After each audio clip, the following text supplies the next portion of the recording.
Hello friends, ఇది walking స్ట్రీట్కి near by ఒక 100 metres అలాగా డిస్టెన్స్ ఉంటుంది ఇక్కడ నుంచి వాకింగ్ స్ట్రీట్. సో ఈ రోడ్లో ఇది మెయిన్ రోడ్డే.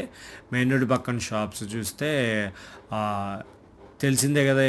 ఫేమస్ ఏముంటుంది బ్యాంకాక్, పటయా వీటన్నిటిలో massage centres. So fruit juices.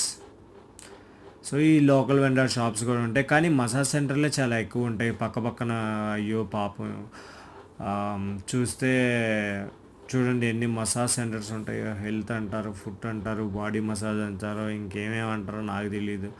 బయట నుంచే మనం అయితే లోపలికి వెళ్ళలేదు. ఇక్కడ ఫుడ్ మసాజ్ అయితే ఒకటి చేయించుకున్నా, కానీ ఇంకా మిగతా మనకి సంబంధం లేదు. ఆ, పక్క పక్కనే ఎన్ని మసాజ్ సెంటర్స్, ఎన్ని massage centres, massage centres, massage centres, massage centre. మా ఏ షాప్ పేరు చదివినా మసాజ్ మసాజ్ మసాజ్. సో ఈ కలర్ఫుల్గా బార్ చూసారు ఎంత కలర్ఫుల్గా ఉందో. ఇది బార్ ఇంత కలర్ఫుల్గా ఉందంటే వాకింగ్ స్ట్రీట్ వచ్చేసింది. సో దీని పక్కన యా అది కూడా మా ఇదే డెడ్ ఎండ్. ఈ షాప్ పక్కనే వాకింగ్ స్ట్రీట్, లెఫ్ట్ తిరిగితే వాకింగ్ స్ట్రీట్.